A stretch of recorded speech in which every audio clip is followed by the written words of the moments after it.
सद्गुरु श्री गजानन महाराज की जय. जय गजानन. सर्व श्रोत्यांना नमस्कार. आपण श्री दासभार्गव लिखित श्री गजानन महाराज चरित्रकोश ह्याचे वाचन करीत आहोत. त्याचा भाग 82 आज बघूया. आज आपण श्री बाळाभाऊ महाराज आणि हरी पाटील साहेब यांची माहिती वाचणार आहोत. पृष्ठ क्रमांक आहे 358. श्री गजानन महाराजांच्या शिष्य परिवारामध्ये बाळाभाऊंची गणना सर्वश्रेष्ठ शिष्य म्हणून होते. महाराजांच्या शिष्यांमध्ये सुशिक्षित आणि जिज्ञासू असे शिष्य म्हणजे बाळाभाऊ होत. बाळाभाऊ म्हणजे समर्पणाचा मूर्तिमंत दाखला. कोणत्याही प्रकारची शंका कुशंका, परीक्षा, चमत्कार, ज्ञान याने संशयग्रस्त न होता केलेले 52 कशी समर्पण. अद्वितीय गुरुभक्तीचा आदर्श सुसंस्कृत, सुसंस्कारित आणि सुशिक्षित अशा सिकेपी कुटुंबात बाळाभाऊ प्रभू यांचा जन्म झाला. बालपणापासूनच कुटुंबातील संस्काराचा वारसा लाभला असल्याने त्यांची वृत्ती धार्मिक होती. त्यांना देवदर्शनाची आवड होती. शिक्षण घेऊन ते नोकरीस लागले, तेही चांगल्या पदावर. मुंबईला GPO म्हणजे जनरल पोस्ट ऑफिसमध्ये ते तार मास्तर होते. मुंबईसारख्या मोठ्या शहरात असूनही त्यांनी आपले धार्मिक जीवन टिकवून ठेवले होते. तेथील समुद्रकाठी असलेल्या महालक्ष्मी मंदिरात आणि कांदेवाडी येथील स्वामीसूत यांच्या श्री स्वामी समर्थ मठात ते दररोज जात असत. नोकरी व्यतिरिक्त त्यांचा जास्तीत जास्त काळ देवदर्शन, नामस्मरण आणि ग्रंथवाचन यामध्येच जात असे. बाळाभाऊंचे मामा आत्माराम पंत भिकाजी सावजी हे अमरावती येथे जिल्हाधिकारी कार्यालयात उच्च प्रांतिक अधिकारी होते. बाळाभाऊ आपल्या मामांकडे अधूनमधून येत असत. आत्माराम पंत श्री गजानन महाराजांचे भक्त होते. कुळाचाराप्रमाणे त्यांच्या घरी नवरात्र उत्सव पूजन होत असे. बाळाभाऊ ह्या कार्यक्रमासाठी सुट्टी काढून येत असत. महाराजांनी बाळाभाऊंना आपल्या गादीवर बसवून शके 1832 भाद्रपद शुद्ध पंचमी गुरुवार 8 सप्टेंबर 1910 ऋषीपंचमीला संजीवन समाधी घेतली. महाराजांनी समाधी घेतल्यानंतर बाळाभाऊ नेहमी महाराजांच्या देहविसर्जन स्थळाजवळच बसत असत. तेथे ते गीतेवर प्रवचन करीत असत. महाराजांनी दिलेल्या शक्तीच्या सहाय्याने भक्तांचे दुःख निवारण करीत असत. महाराजांनी समाधी घेतल्या पश्चात बाळाभाऊ कृश होत गेले. महाराजांच्या समाधीनंतर त्यांचा विरह सहन न झाल्यामुळे 2 वर्षांनी 1912 साली वैशाख वद्य षष्टीस बाळाभाऊ देह सोडून श्री गजानन महाराजांच्या चरणी कायमचे स्थिर झाले. शके 1828 अश्विन शुद्ध नवमी बुधवार 26 सप्टेंबर 1906 रोजी आत्माराम पंत महाराजांच्या दर्शनासाठी शेगावी आले. महाराजांचे दर्शन घेऊन त्यांना आत्माराम पंतांनी विनंती केली की महाराज, मी आपणास अमरावतीला नेण्यासाठी आलो आहे. माझ्या कुळाचार धर्माप्रमाणे माझे घरी नवरात्र पूजन आहे. त्यानिमित्त आपण माझे घर आपल्या चरणकमलांनी पवित्र करावे आणि कार्यक्रमाची सांगता करावी. आत्माराम पंत महाराजांचे निस्सीम भक्त होते. महाराजांवर त्यांची अतिशय श्रद्धा होती. त्यांच्या मनात भाव आणि भक्ती जाणून महाराजांनी होकार दिला. आत्माराम पंतांना संतांविषयी अपार प्रेम होते. ते सदाचारी असून संपन्न गृहस्थ धर्माचे पालनही करीत होते. महाराज आत्माराम पंतांसोबत अमरावतीला आले.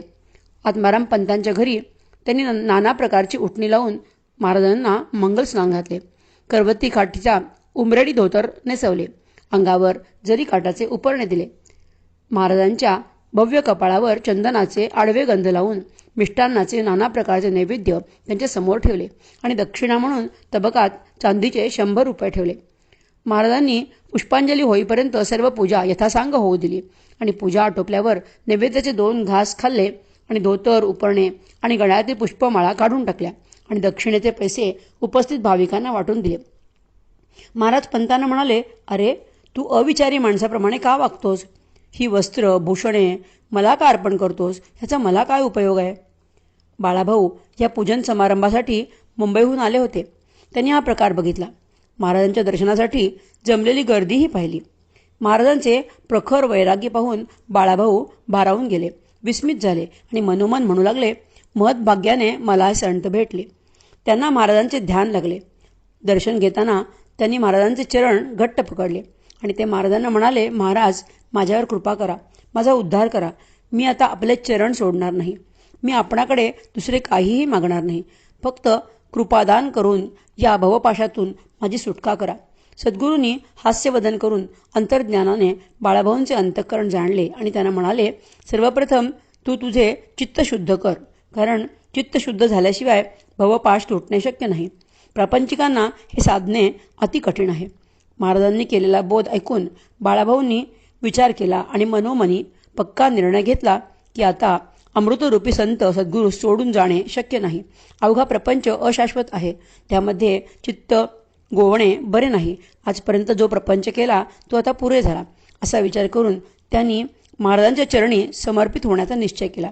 आत्माराम पंतांच्या घरी पूजा झाल्यानंतर महाराजांचे गणेश आप्पा, श्रीकृष्ण खापर्डे यांच्या घरीही पूजन झाले. या सर्वांच्या घरी झालेल्या पूजा समारंभास बाळाभाऊ उपस्थित होते. अमरावती येथे अश्विन शुद्ध नवमी 26 सप्टेंबर 1906 आणि अश्विन शुद्ध दशमी 27 सप्टेंबर 1906 या दोन्ही दिवशी महाराजांच्या भावपूर्ण पूजनाचा कार्यक्रम बघून व महाराजांच्या दर्शनासाठी आलेल्या भक्तांची दर्शनासाठीची होणारी व्याकुळता पाहून बाळाभाऊ मंत्रमुग्ध झाले. दादासाहेब खापर्डे यांच्या येथील पूजा समारंभ हा राजेशाही थाटामधील होता. बाळाभाऊंच्या डोळ्याचे पारणेच फिटले. मनातील शंका कुशंका संपल्याच होत्या. मन अंतर्मुख होऊन महाराजांचे चिंतन करीत होते. काही दिवसांनी महाराज शेगावी परत आले. त्यांच्यासोबत बाळाभाऊ, गणेशप्पा आणि भास्कर पाटील होते. यावेळी महाराज कृष्णाजींच्या मळ्यात राहावयास न जाता मोठ्यांच्या शिवमंदिराच्या पूर्वेस एक ओसाड जागा होती, त्या ठिकाणी येऊन बसले. महाराज मळ्याची जागा सोडून दुसरीकडे बसले आहेत ही बातमी कळताच कृष्णाजी पाटील धावतच महाराजांच्या जवळ आले आणि नमस्कार करून त्यांना म्हणाले, महाराज, माझे काही चुकले आहे का? आपण मळ्यात न येता येथे काय येऊन बसलात? तुम्ही माझ्या विनंतीला मान देऊन मळ्यात राहायला चला, पण येथे राहू नका. ही जागा देशमुखांच्या बाजूने असलेल्या सखाराम आसोलकर यांची आहे, म्हणून येथे राहू नका. मळ्यात राहायची मर्जी नसेल तर माझ्या राहत्या घरी चला. आपणासाठी मी हे घर सत्वर खाली करून देतो. इतर भक्तांनी आणि पाटील मंडळींनी महाराजांना विनंती केली, परंतु महाराजांनी कोणाचेही ऐकले नाही. ते म्हणाले, मी जो या जागेशी येऊन बसतो आज दिवशी ते तुमच्या हितास्तव. ते पुढे येईल कळवणं, आता न करा भाषण. वाद दोघांचे निर्मूलन करील हे विसरू नका. जितके जगी दमेदार तितके न करते विचार. मागचा पुढचा साचार हेच उणे त्यांच्या ठाई. जा बंकटलालासी पाहून आणा वेगेसी. मी सोडिता तद्गृहासी तो नाही रागवला. ते का आहे त्यासी विचार. माझी कृपा तुमच्यावर आहे ती न ढळणार कोणत्याही कारणाने.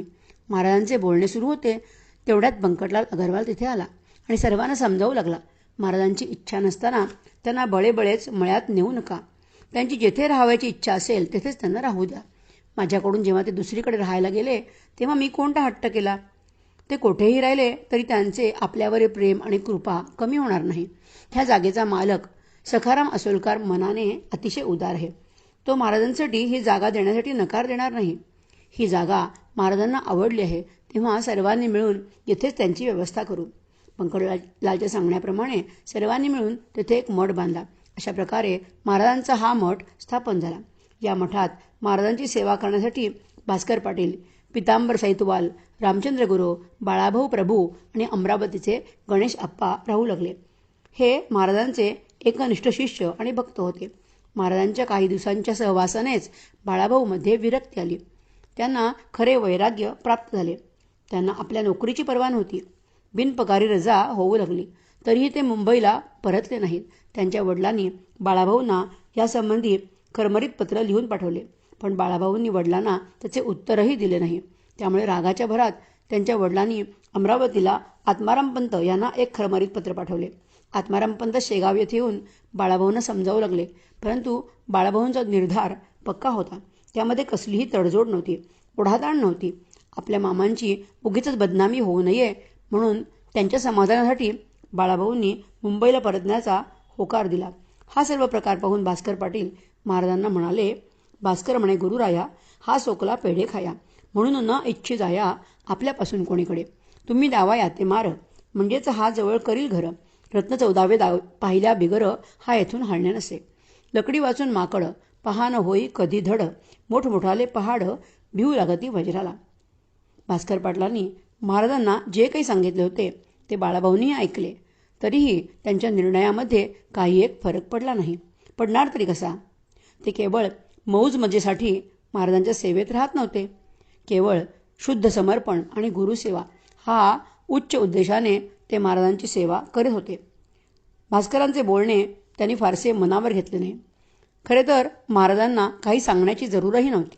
ते अंतर्ज्ञानी होते. ते सर्वांच्या मनातले जाणत होते. भास्करांच्या आणि बाळाभाऊंच्याही. ते साक्षी रूपाने हा सर्व द्वेष आणि मत्सर जाणीत होते. तरीही त्यांनी एकदा बाळाभाऊंना मठातून घालवून दिले. तेव्हा बाळाभाऊ तडक मुंबईला गेले आणि आपल्या नोकरीचा राजीनामा देऊन परत शेगावला महाराजांच्या सेवेमध्ये आले. तेव्हा बाळाभाऊंना भास्कर पाटील यांनी रागाने आणि अहंकाराने, "का रे, येथे येऊन आम्हाला तू त्रास का देतोस?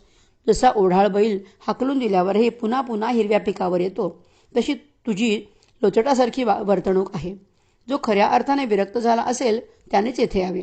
भास्कराचे हे अहंकारयुक्त बोलणे महाराजांना आवडलं नाही. भास्करांचे अज्ञान निपटून काढण्यासाठी महाराजांनी एक लीला केली. त्यांनी जवळच उभ्या असलेल्या एका गृहस्थाची छत्री हिसकावून घेतली आणि त्या छत्रीने ते बाळाभाऊंना मारू लागले. मारता मारता छत्री तुटली. तेव्हा जवळच पडलेली भली मोठी वेळूची भरीव काठी बांबू घेऊन त्यांनी बाळाभाऊंना झोडपणे सुरू केले. हे दृश्य पाहून आजूबाजूचे लोक घाबरून पळून गेले, कारण ते दृश्य कोणालाही पाहवत नव्हते. महाराजांना अडवण्याची हिंमत कोणातही नव्हती. मारता मारता बांबूची काठी तुटली. तेव्हा महाराजांनी बाळाभाऊस लाथांनी तोडवावयास सुरुवात केली. इतके मारल्यावरही बाळाभाऊ शांत पडून राहिले. मार खाताना कसलीही हालचाल नव्हती, प्रतिकार नव्हता. काही जणांना वाटलं की अशा माराने बहुधा ते मेले असावेत. भास्करही चिंतातूर झाले, परंतु महाराजांसमोर जाण्याची कोणासही हिंमत होत नव्हती. काही जणांनी ही घटना बंकटलाल आणि कृष्णाजी पाटील यांना जाऊन सांगितली. ती ऐकून ते दोघेही धावतच मठात आले. पाहतात तर काय, महाराज बाळाभाऊस लाथाबुक्क्यांनी मारत आहेत आणि बाळाभाऊ निश्चेष्ट होऊन पडलेले आहेत. ह्या दोघांना महाराजांचे हे उग्र रूप बघून मध्ये पडण्याची हिंमत होत नव्हती. महाराजांचा हात कोण धरणार? अखेर बंकटलाल हिंमत करून महाराजांच्या जवळ जाऊन म्हणाले, "महाराज, बाळाभाऊ आपला भक्त आहे, तेव्हा त्याला मार देणे आता बंद करावे."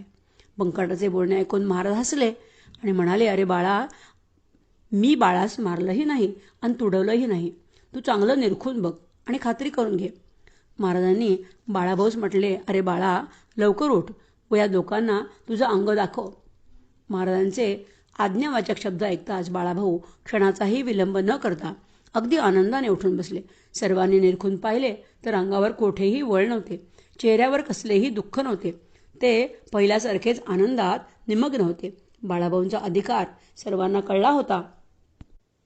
बाळाभाऊ महाराजांचे आवडते शिष्य बनल्यामुळे काही जणांना त्यांच्याबद्दल द्वेषही वाटत होता. त्यांचे शिष्यत्व, श्रेष्ठत्व काही जणांना खपत नव्हते. ह्या प्रसंगातूनच श्री सद्गुरूंनी बाळाभाऊंचे शिष्यत्व किती श्रेष्ठ दर्जाचे आहे हे दाखवून दिले. बाळाभाऊंचे समर्पण अतिशय श्रेष्ठ दर्जाचे होते. त्यांनी इतका मार खाऊन साधा प्रतिकारही केला नाही. इतकेच काय, ते साधे कणले देखील नाहीत. इतके शुद्ध समर्पण ज्या शिष्यात आहे त्या शिष्यास गुरु रिक्त कसे ठेवतील? ते स्वतःमध्ये त्या शिष्याला पूर्णपणे सामावून घेतात. महाराजांनी हे समर्पण तेथील उपस्थित शिष्यांना या कृतीद्वारे दाखवून दिले. भास्करांनाही आपल्या अहंकाराचे फलित कळून चुकले. त्यांनी ओळखलं की केवळ आपल्या अज्ञान आणि पोकळ अहंकाराला नष्ट करण्यासाठीच सद्गुरूंनी बाळाला मारले आहे. त्यानंतर भास्कर पाटलांनी बाळाभाऊंविषयी कसलाही चकार शब्द उच्चारला नाही. मठातील सर्वजण द्वेष आणि मत्सर सोडून महाराजांची सेवा मनोभावे करू लागले. महाराजांसोबत भास्कर पाटलांप्रमाणेच बाळाभाऊही बाहेर गावी जात असत. शेगावहून 12 मैल अंतरावर असलेले बाळापूर गाव, तेथील बाळकृष्ण बुवा, हरिभक्तपरायण बाळकृष्ण बिडवाई आणि सुकलाल हे महाराजांचे परमभक्त होते. ते शके 1828 माघ कृष्ण नवमी 7 फेब्रुवारी 1907 रोजी गुरुवारी दासनवमीच्या कार्यक्रमासाठी महाराजांना बाळापूरला घेऊन गेले. महाराजांसोबत शिष्य भास्कर, बाळाभाऊ, जगूआबा पाटील, पितांबर, जगदेव दिंडोकार हे सर्व होते. दासनवमीचा कार्यक्रम यथासांग पार पडला. दुसरा दिवस माघ कृष्ण दशमीचा शुक्रवार. दुर्दैवाने भास्कर पाटलांना एक पिसाळलेला कुत्रा चावला. श्वासविषाने भास्कर पाटील तडफडत असल्याने हे वृत्त बाळाभाऊंनी महाराजांना ऐकवले. तेव्हा महाराज हसून म्हणाले, "हत्या, वैर आणि ऋण कोणालाही चुकत नाही. सुकलालच्या गायीचा द्वाडपणा भास्कराने कमी करवून घेतला आता तिचे द्वाडपण येथे कुत्र्याच्या रूपात येऊन त्यास चावले. भास्कराचे आयुष्य आता संपले आहे, परंतु त्याची इच्छा असेल तरच मी त्याला वाचवेन, परंतु ही उसनवारी होईल. तेव्हा भास्कराचे हित जाणून महाराजांनी त्याचे आयुष्य 84 दिवसांसाठी वाढवले. हनुमान जयंतीच्या उत्सवासाठी झामसिंग राजपूत यांनी महाराजांना आडगावी नेले. सोबत बाळाभाऊ आणि भास्करही होते. हनुमान जयंतीच्या उत्सवाचा कार्यक्रम झाल्यावर दुपारी भास्कर पाटील यांना महाराजांनी रेतीच्या फुफाट्यामध्ये आडवे टाकून आपल्या पायाने तुडवले आणि बाळाभाऊस म्हणाले, ज्यानेच तुला माझ्या हातून मारविले होते, छत्री व काठीने झोडपले होते, हे तुला आठवतच असेल. त्या कर्मफलाचा नाश व्हावा आणि शेष काही शिल्लक राहू नये ह्याच उद्देशाने मी आज याला मारले. चैत्र कृष्ण पंचमी शके 1829 गुरुवार दिनांक 2 मे 1907 रोजी महाराजांनी भास्कर पाटील यांना स्वहस्ते समाधी दिली. बाळाभाऊ हे श्री गजानन महाराजांच्या अंतरंगातील शिष्य. महाराजांच्या कृपा आणि सहवासाने त्यांना उच्च अवस्था प्राप्त झाली होती. महाराज केवळ बाळाभाऊशीच गूढ विषयांवर बोलत असत. बाळाभाऊंना ते अध्यात्म विषयावरील प्रश्नांची उकल करून देत असत. बाळाभाऊ हे महाराजांचे एकमेव जिज्ञासू शिष्य होते. त्यांच्यासोबत ते गूढ गहन अध्यात्म या विषयावर बोलत असत. खरे पाहता बाळाभाऊंचे उपकार आजच्या भक्तांनी न विसरण्यासारखे आहेत, कारण त्यांच्यामुळेच महाराजांनी हे तत्त्वज्ञान बोलके केले आहे. अन्यथा आपल्याला हे कळलेही नसते. महाराजांनी गीतेच्या 15व्या अध्यायातील पुरुषोत्तम योगावर सखोल निरूपण बाळाभाऊस करून दिले की ज्या योगाने पूर्ण ब्रह्म अवस्था प्राप्त होते.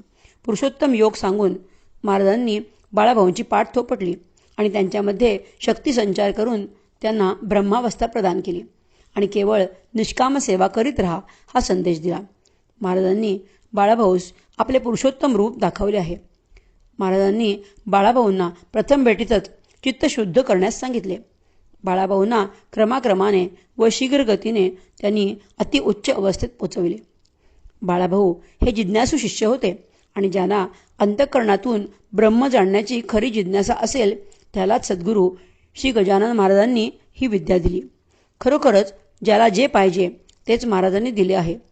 ईश्वराकडे जाण्याचे 3 मार्ग, जे कर्म, भक्ती आणि योग म्हणून ओळखले जातात, त्यावर विस्तृत विश्लेषण आपल्याला बाळाभाऊंमुळे कळले, कारण त्यांनी महाराजांच्या मुखातून ते बोलले गेले. अन्यथा महाराज बोललेही नसते. ह्या सर्व मार्गांनी ईश्वराविषयीचे ज्ञान प्राप्त होते. या 3ही मार्गांचे स्वरूप पाहणाऱ्यास भिन्न भिन्न दिसते, त्यामुळे गोंधळ निर्माण होतो. हे सर्व वर्णन श्री गजानन विजय अध्याय 19 मध्ये ओवी क्रमांक 84 ते 125 पर्यंत महाराजांनी बाळाभाऊंना सांगितले आणि शेवटी त्यांना म्हणाले, आता नको पुसूस काही, हे नकोणा सांगे पाही, निवांत बसू देये ठाई, पिसेपणाच्या पासोडीने. यावरून स्पष्टपणे लक्षात येते की महाराजांनी केवळ अवलियाचे सोंग घेतले आहे. हे ब्रह्मज्ञ होते, ब्रह्मनिष्ठ होते. वेद उपनिषदे त्यांना मुखोद्गत होती. मग ते अवलिया होऊ शकत नाहीत, कारण अवलिया वेद म्हणू शकत नाहीत, गहन तत्त्वज्ञानावर बोलू शकत नाहीत. ते केवळ लीला आणि चमत्कार करीत असतात. महाराजांनी आपले खरे रूप आणि दर्शन कोणासही होऊ दिले नाही. महाराज बाळाभाऊस पुढे म्हणतात, ज्याची निष्ठा बसेल वा जो माझा असेल, त्यांचेच कार्य होईल इतरांची ना जरूर मला. ज्यासी अनुताप झाला ब्रह्मज्ञान सांगणे त्याला, उगीच तरकटी वात्रटाला स्फोट त्याचा करू नये. कोणी काही म्हणतं, आपण असावे निवांत, तरीच भेटे जगन्नाथ जगद्गुरु जगदात्मा. महाराजांच्या या बोलण्यावरून भक्तांना कल्पना येईल की जो खरोखर वैराग्य प्राप्त झालेला आणि ब्रह्मज्ञानाची प्राप्ती होण्यास योग्य असेल व जो माझा असेल, अशा भक्तांसच मी ब्रह्मज्ञान देतो, इतरांची मला जरुरी नाही. ज्यांना केवळ ब्रह्मच जाणावायचे होते, अशा प्रकारचा शिष्य महाराजांना बाळाभाऊंमध्ये दिसला. त्यामुळेच सद्गुरूंनी त्यांना उदार अंतःकरणाने हे ज्ञान दिले. मात्र त्यांच्यासमोर एक अटही ठेवली की जेव्हा कोणी अधिकारी शिष्य मिळेल तेव्हा त्यालाच हे ज्ञान द्यावे, अन्यथा निवांत बसून राहावे. उगीच वात्रटांच्या नादी लागू नये, कोण काय म्हणतो याकडे लक्ष देऊ नये. महाराजांनी इतका गूढ विषय कोणासही सांगितला नाही. तसेच स्वतःचे खरे स्वरूप दर्शनही होऊ दिले नाही, जे देवादिकांनाही दुर्लभ असे आहे. ब्रह्मज्ञान आदी गूढ विषय सद्गुरू केवळ आपल्या उत्तराधिकारी शिष्यासच सांगत असतात. बाळाभाऊंची अवस्था विदेही पुरुषांप्रमाणे झालेली होती. अंगावरील कपड्यांचेही भान त्यांना राहत नसे. त्यांच्यातील देहभाव नाहीसा होऊन आत्मभाव जागा झाला होता. देहबुद्धी जाऊन आत्मबुद्धी जागी झाली होती. ते पूर्णपणे विदेही झाले होते. आपणा जैसे करीती तत्काळ अशी महाराजांनी बाळाभाऊंची स्थिती केली होती. गीतेच्या पुरुषोत्तम योग या विषयावर प्रवचन करता करता त्यांना समाधी लागत असे. सद्गुरूंनी त्यांच्यावर इतकी कृपा केली होती की जणू काही स्वतःलाच त्यांच्यामध्ये पूर्णपणे समर्पित केले होते. महाराजांनी समाधी घेण्याआधी बाळाभाऊंचा हात स्वतःच्या हातात धरला आणि त्यांना आपल्या गादीवर नेऊन बसवले आणि सांगितले, मी गेलो ऐसे मानू नका, भक्तीत अंतर करू नका, कदा मजलागी विसरू नका, मी आहे येथेच. आता आपण हरी पाटील यांची माहिती वाचूया. पृष्ठ क्रमांक आहे 363. श्री गजानन महाराजांच्या निष्ठावंत भक्तांच्या मांदियाळीतील एक सर्वश्रेष्ठ समर्पणात्मक व गृहस्थ धर्माचे पालन करून परमार्थासाठी जीवन वेचणारे भक्त म्हणजे हरी पाटील.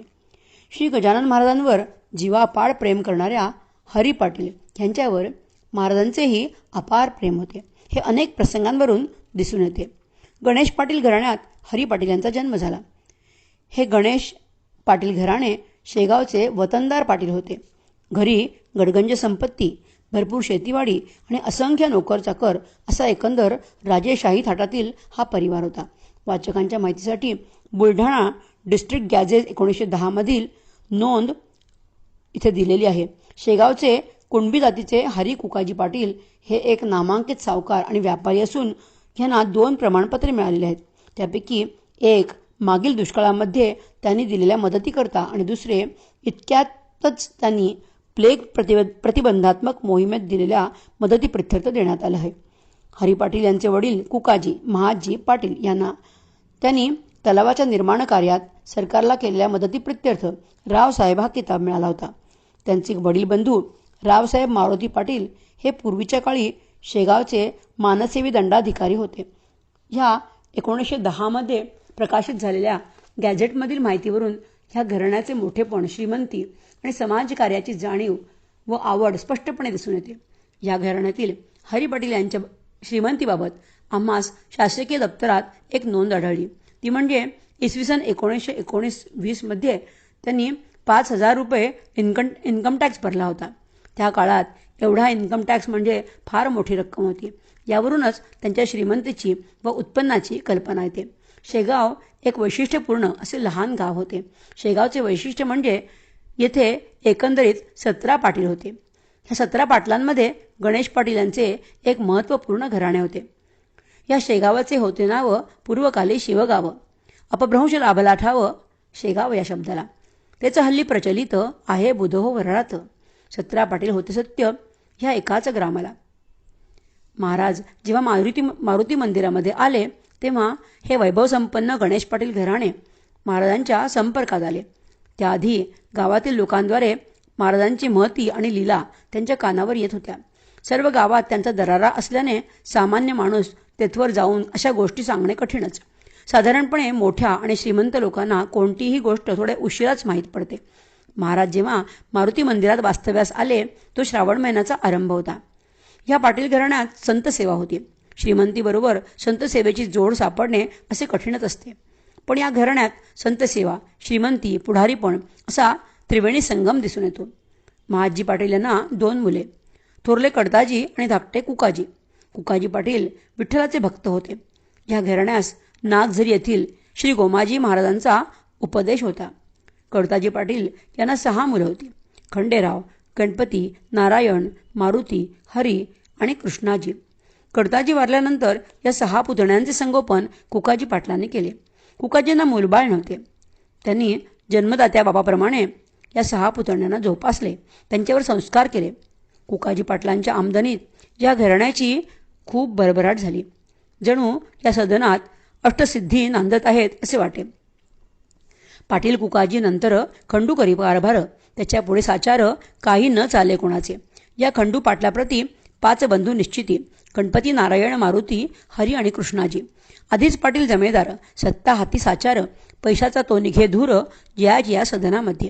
बंधू सारे तालीम करते, दाणपट्टे खेळती, कुस्तीचा तो शोक अति, होता हरिपाटलास. शेगावात नेहमी कटकटी मारामाऱ्या सुरू असत, परंतु पाटील मात्र सर्वांना एका मापाने तोलत असे. तिथे मग हा सज्जन किंवा साधू संत आहे हे त्यांच्या मनात येत नसे. ते वाटेल त्याला अद्वा तद्वा बोलत असत. हे 6 पाटीलपुत्र अर्धांड होते. सर्वांना तालमीचा शौक होता. कडताजी पाटील यांच्या 6 मुलांपैकी हरी पाटील ह्यांना हरिभक्त परायण कुकाजी पाटील यांनी दत्तक घेतले. हरी पाटील यांचे व्यक्तिमत्व फार आगळे वेगळे होते. त्यांची गावातच काय पण आजूबाजूच्या परिसरातील गावातही खूप जरब होती. त्यांच्यासमोर कोणाची काहीही बोलण्याची हिंमत होत नसे. हरी पाटील हे महाराजांच्या संपर्कात आले. त्यांनी समर्थांना पारखले, त्यांची परीक्षा घेतली आणि समर्पण केले. हरी पाटील हे महाराजांचे निष्ठावंत भक्त बनले. त्यामुळे आता महाराजांना कोणीही त्रास देत नव्हते. हरी कुकाजी पाटील यांना 2 पत्नी होत्या. पहिल्या पत्नी भागीरथीबाई ह्या झाडे गावच्या, तर दुसऱ्या नंदूबाई उमाळी गावच्या. भागीरथी यांना एक मुलगा होता, परंतु तो लगेचच मरण पावला.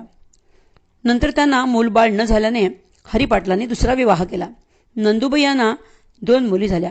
त्यापैकी पार्वतीबाई ही खडसगाव येथे दिली, तर दुसरी मुलगी लहान वयातच मरण पावली.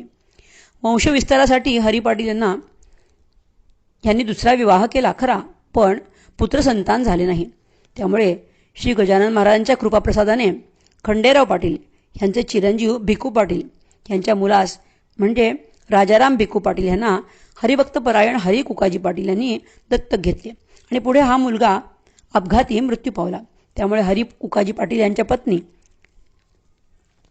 नंदूबाई यांनी 12 जून 1931 भूमिस्वामी वारस हक्काने आपला पुतण्या सुखदेव नारायण पाटील यांचे चिरंजीव पुरुषोत्तम यांना दत्तक घेतले. गणेश पाटील परिवाराच्या वंशावळीवरून हे सर्व लक्षात येईल. वयाच्या 5व्या वर्षी दत्तक गेलेले पुरुषोत्तम पाटील पुढे इसवी सन 1948 साली संस्थानचे व्यवस्थापक झाले. त्यांनी इसवी सन 1968 साली श्री गजानन महाराज संस्थानद्वारा पंढरपूरची पायी वारी सुरू केली. त्यांनी श्री गजानन महाराज आणि पंढरपूरचे प्रभू पांडुरंग यांच्यामधील नाते ह्या उपक्रमाद्वारे महाराष्ट्रालाच नव्हे तर संपूर्ण देशाला दाखवून दिले. महाराजांचा विठ्ठलाशी फार जवळचा भक्तिसंबंध होता आणि आहे ह्याचे हे प्रतीक आज देखील दिसून येते. वास्तविक श्री गजानन महाराज हे योगमार्गाचे पुरस्कर्ते, पण त्यांनी सर्वसाधारण जीवांचा उद्धार कसा होईल, सर्व जाती धर्माचे लोक एकत्र येऊन भक्तिमार्गाला कसे लागतील हे ताडले होते. म्हणूनच ते आषाढी एकादशीला भक्तांसोबत पंढरपूरला जात. महाराजांची ही दूरदृष्टी पुरुषोत्तम पाटील यांना कळली. हे घराणेही वारकरी संप्रदायाचे असल्याने पहिल्यांदा शेगावहून पंढरपूरपर्यंत वीणा घेऊन ते स्वतः पालखीबरोबर पायी चालत गेले. आजही हा वारसा चालवणारे भाग्यवान पुरुष या गणेश कुळामध्ये आहेत. स्वतःच्या देहाला कष्ट देऊन महाराजांच्या पालखीसोबत पायी चालत जाऊन ते भक्ती, जिव्हाळा आणि प्रेम वाटत जातात. श्रींच्या पालखीसोबत पायी निघाल्यानंतर कोणत्याही प्रापंचिक कार्याची तमा न बाळगता पुढे घेतलेले पाऊल मागे न वळवणारे भाग्यवान पाहिले की हृदय भरून आल्याशिवाय राहत नाही. असा श्रद्धा आणि समर्पणाचा भाव जेथे आहे तेथे भगवंताचे दर्शन झाल्याशिवाय राहू शकत नाही. हे लिहिण्याचे प्रयोजन एवढेच की हरिभक्त परायण हरी कुकाजी पाटील यांनी श्री गजानन महाराजांवर जीवापाड प्रेम आणि भक्ती केली. त्यांनी महाराजांना सर्वस्व अर्पण केले. महाराजांच्या सेवा करायची मुहूर्त मेढ केली ती धर्म, सेवा आणि कर्म यांची. ह्या घराण्यात जन्मून त्यांचे वंशज हा वसा समर्पण बुद्धीने चालवत आहेत. याचा आम्हा सर्व श्रीभक्तांना अभिमान वाटतो. हरी पाटील यांची भक्ती दुबळी नव्हती, ती जीवप्राणातून होती. म्हणूनच श्री गजानन महाराजांनी ह्या घराण्यास काहीही कमी पडणार नाही असा आशीर्वाद दिला होता. त्यांचा आशीर्वाद सार्थ करणारे व्यवस्थापक ह्या घराण्यात निर्माण होत आहेत असे म्हणण्यापेक्षा जन्माला येत आहेत असे म्हणणे अधिक योग्य आणि समर्पक होईल असे आम्हाला वाटते. हरी पाटील हे खऱ्या अर्थाने महाराजांना समर्पित झाले होते. त्यांनी महाराजांच्या सेवाकार्याचा ध्यास अखेरच्या श्वासापर्यंत सोडला नाही. श्री गजानन महाराजांना गोपाळराव बोटी नागपूरला घेऊन गेले. चातुर्मास संपूनही महाराजांना त्यांनी शेगावी आणले नाही. शेगावातील असंख्य भक्त नागपूरला गेले, पण त्यांना श्रींचे दर्शन देखील कठीण होऊन बसले. बुटींसमोर कोण बोलणार? हरी पाटील करारी बाण्याचे व्यक्ती होते. ते केवळ 2-3 जणांना सोबत घेऊन महाराजांना आणण्याच्या इराद्याने निघाले. ते नागपूरला पोहोचण्याआधीच महाराजांनी गोपाळराव बुटींना सांगितलं की माझा भक्त हरी पाटील मला नेण्यासाठी शेगावहून निघाला आहे. तो कोणत्याही परिस्थितीत मला नेल्याशिवाय राहणार नाही. या एका वाक्यातच महाराजांचे हरी पाटील यांच्यावरील प्रेम दिसून येते. प्रत्येक प्रसंगातून हरी पाटील यांच्या भक्तीचा जिव्हाळा, महाराजांवरील शुद्ध आणि उत्कट प्रेम दिसून येते. त्यांनी महाराजांची मनोभावे सेवा केली. महाराजांनी समाधी घेतल्यानंतरही त्यांनी संस्थांच्या सेवाकार्यात स्वतःला झोकून दिले. ह्याच जन्मी ह्याच देही त्यांनी मोक्षाची प्राप्ती करून घेतली. अशा थोर संतसेवी हरिभक्तपरायण हरिकुकाजी पाटील यांनी इसवी सन 1917 साली शेगाव या पुण्यभूमीत देह ठेवला. सद्गुरू श्री गजानन महाराज की जय. जय गजानन.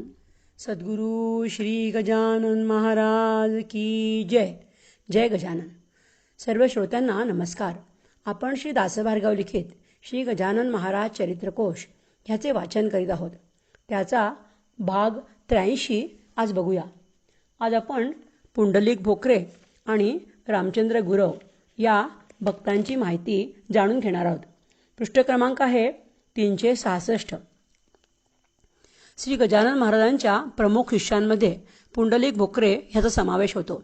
सर्व शिष्यांमध्ये वयाने लहान असणारे आणि महाराजांनी ज्यांच्यावर असीम कृपा केली होती असे ते शिष्य होते हे विशेष महत्त्वाचे.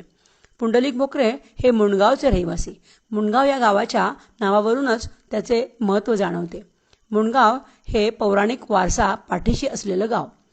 आपण या आधीच्या पुंडलिक भोकरेंवरील लेखात मुणगावचे महत्त्व विस्तृतपणे वर्णन केलेले आहे. महाभारताचा प्रचंड वारसा लाभलेले मुणगाव चंद्रिका नदीच्या तीरावर वसलेले आहे असे म्हणण्यास हरकत नाही. कारण ही महत्त्वपूर्ण नदी येथून 1.5-2 फरलांग अंतरावरच आहे. या गावावर महाराजांची विशेष कृपा होती. त्यांचे येथील वास्तव्य फार महत्त्वपूर्ण आहे. जामसिंग राजपूत, पुंडलिक भोकरे, बायजाबाई, काशीनाथ पंत कुलकर्णी आणि लोकांना विशेष असे परिचयाचे नसलेले बाबन भरक्षे नावाचे एक सात्विक गृहस्थ या सर्वांचे वास्तव्य मुणगावचेच होते. शेगाव अकोट मार्गावरून शेगावपासून 70 किलोमीटर अंतरावर मुणगाव हे गाव आहे. अकोटवरून बस किंवा एसटीने मुणगावला जाता येते. महाराज बरेचदा येथे गेल्याची आणि त्यांच्या वास्तव्याचीही नोंद येथे आढळते. पुंडलिक भोकरे आणि महाराजांचा संबंध ईश्वर नियोजितच वाटतो.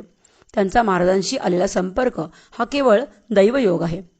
अंदाजे 13-14 वर्षे वयाचा, घरी सर्व सुखसोयी असलेला आणि आईवडिलांचा एकुलता एक असा हा मुलगा. घरी कष्टार्जित शेतीवाडी होती. निमित्त क्षुल्लक होते. त्या दिवशी कोणता तरी सण होता. तेव्हा घरात केलेले गोड पदार्थ खाण्याऐवजी या बालकाला तूप घातलेली खिचडी खाण्याची इच्छा झाली. शेवटी बालहट्टच तो. परंतु वडिलांनी त्यांचा हट्ट पूर्ण करण्याऐवजी त्याला मार दिला. पुंडलिकास राग आला. लाडात वाढलेला मुलगा, त्यामुळे फार हट्टी आणि त्यात असा प्रकार घडल्याने तो रागाने घराबाहेर पडला. नेमकी त्याच वेळेस काही भक्तमंडळी बैलगाडीने शेगावला निघाली होती. पुंडलिकही रागाच्या भरात त्यांच्याबरोबर शेगावी निघाला. सर्वजण मठात पोचले. सर्व भक्तांनी महाराजांचे दर्शन घेतले. त्याप्रमाणे पुंडलिकानेही महाराजांचे दर्शन घेतले. त्या दिवशी महाराजांना नेमकी तूप घालून खिचडी खाण्याची इच्छा झाली. त्यावेळेस साळूबाई महाराजांच्या सेवेत होत्या. तिने गरमागरम खिचडी तूप घालून समर्थांपुढे आणून ठेवली. किती विलक्षण योगायोग. तेवढ्यात पुंडलिकाने समर्थांचे दर्शन घेतले.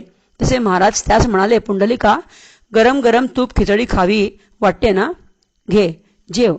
महाराजांच्या मुखातून ते मातृप्रेमाचे शब्द ऐकताच पुंडलिकाचे डोळे भरून आले. महाराजांनी ताटातील अवघा एक घास खाल्ला आणि राहिलेले ताट पुंडलिकाला दिले. पुंडलिकाने तो प्रसाद ग्रहण केला. पहिल्याच भेटीत त्यास महाराजांनी नावासहित ओळखले. कृपाप्रसादही दिला आणि आपलेसे केले. महाराजांचे पुंडलिकावर विशेष प्रेम होते. तो महाराजांचा जीवच होता. त्यांच्यावर समर्थांचे किती प्रेम होते हे पुढे अनेक प्रसंगांमधून दिसून आले. पुंडलिक प्रथम भेटीतच महाराजांचा झाला. त्या दिवशी त्या सर्वांनी तिथेच मुक्काम केला. दुसऱ्या दिवशी सर्वजण मुणगावी परत आले.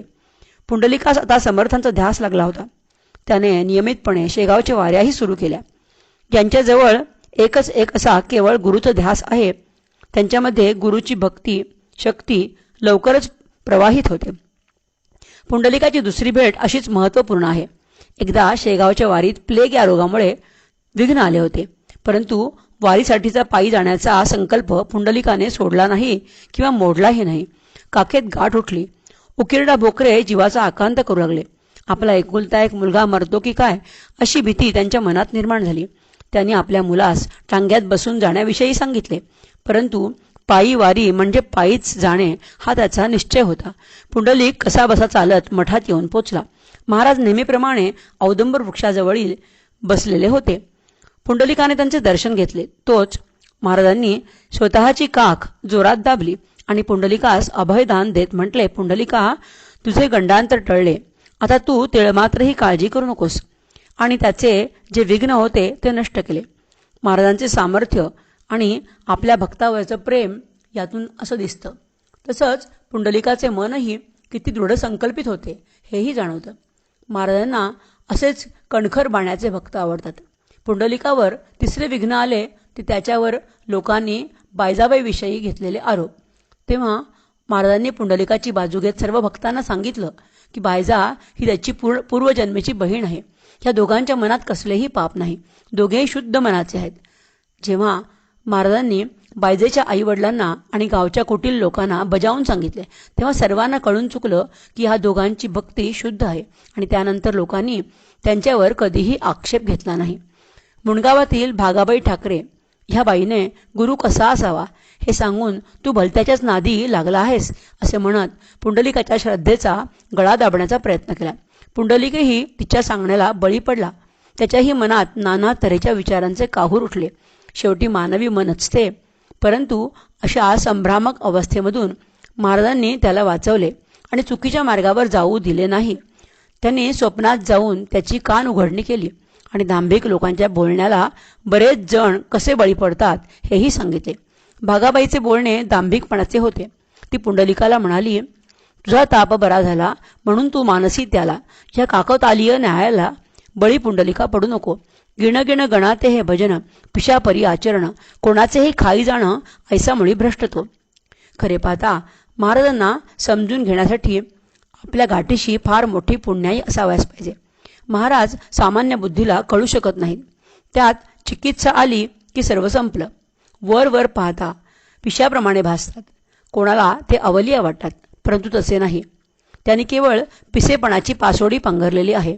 अवलियाचे सोंग घेतलेले आहे. त्यामुळे त्यांचे खरे स्वरूप कुणालाही कळत नाही. ते उच्च अवस्थेतील संत आहेत, ब्रह्मनिष्ठ आहेत. त्यांच्या प्रत्येक कृतीतून सारभूत आणि जगातील सर्वोच्च असे सत्य प्रकाशित होते. आपण मात्र त्या कृतीला आपल्या बुद्धीच्या चौकटीत बसवण्याचा आटोकाट प्रयत्न करीत असतो. ते बुद्धीच्याही परे आहेत, मनाच्या पलीकडचे आहेत. त्यांचा सारा खेळ चैतन्यमय आहे आणि आपण चैतन्याला पारखे असल्याने हा भ्रम निर्माण होतो. त्यांचे कोठेही खाणे, आंघोळ न करणे, नग्नावस्थेत राहणे, सतत धावत राहणे, कोणाकडेही आणि कुठेही न बघता असंबद्ध बोलणे, कधी भिंतीकडे तोंड करून त्रोटक आणि एकेरी शब्दात बोलणे, केव्हाही कुठेही निघून जाणे, या वर्तनावरून त्या काळी बहुसंख्य जणांना महाराज कळलेच नाहीत. मात्र यासारखी दुसरी दुर्दैवी गोष्ट नाही. त्यांनी महाराजांचे दुसरे रूप कधी बघितलेच नव्हते. तेव्हाच्या वेदविद्या विभूषित लोकांना त्यांनी वादविवादात जिंकले होते. वेदांच्या ऋचा ते स्पष्ट शास्त्रोक्त आणि छंदबद्ध रीतीने म्हणत असत. एखाद्या इंग्रजासही लाजवतील असे इंग्रजी महाराज बोलत असत. करंजेकरांसारख्या विद्वान पंडितास गीतेच्या एका श्लोकावर इंग्रजी स्पष्टीकरण देऊन त्यांनी चकित केले होते. हे सर्व ज्ञान कोठून आणि कसे आले ह्याचा विचार आजही केला जात नाही. चिकित्सक बुद्धीच्या लोकांना महाराज कळू शकले नाहीत. विद्वानांना संत म्हणणे म्हणजे गाढवाचे घोडे बनवण्यासारखे आहे. विद्वानांनी फक्त वेगवेगळी मतं मांडावीत, त्यांचे विच्छेदन करावे आणि त्यात आपल्या मतांची घालमेल करावी एवढीच त्यांची किमया. ते फक्त धर्माचे बाळणपण करण्यात आणि पंथाची पिल्लावळ पैदा करण्यात पटाईत असतात. मात्र संत हे सत्याचे प्रगटीकरण असतात. ते स्वयंप्रकाशित असतात. ते माणसांची मने जोडीत असतात. सत्याच्या मार्गावर त्यांची आगेकूच होत असते आणि ते स्वतः सत्य अनुभवित असतात. मात्र विद्वान मंडळी उंटावरून शेळ्या हाकलण्यात पटाईत असतात. तेव्हा सामान्य जनांनी आपल्या श्रद्धेचा पालापाचोळा होऊ देऊ नये. महाराज स्वयमेव ब्रह्म आहेत. ते अयोनी प्रकट झालेले ऋषी आहेत. महाराजांच्या साध्या भोळ्या भक्तांनी आपल्या आत्मिक विकासास मात्र अडथळे निर्माण करू नयेत. या गतिरोधाने त्यांचे स्वच्छ आणि साधे मन ढवळून निघेल याचे भान ठेवावे. पुंडलिक हा महाराजांचा साधा भोळा भक्त, शाळा न शिकलेला, अशिक्षित. त्यांची महाराजांवर पितृभक्ती होती. तो महाराजांना बुढा असे म्हणत असे आणि महाराजांचेही त्याच्यावर मुलासारखे प्रेम होते. जसा भक्ताचा भाव तसे प्रत्यंतर त्याला महाराज देत असत. त्यांच्याजवळ बुद्धिमत्तेची परीक्षा नव्हती. तेथे भक्तिभाव कसा, कोणता, इतर सगळ्या गोष्टी गौण होत्या. पुंडलिकाची वारी नियमित असे. ते शेगावला आले की त्यांचा सर्व वेळ महाराजांच्या चिंतनात आणि सेवेतच जायचा.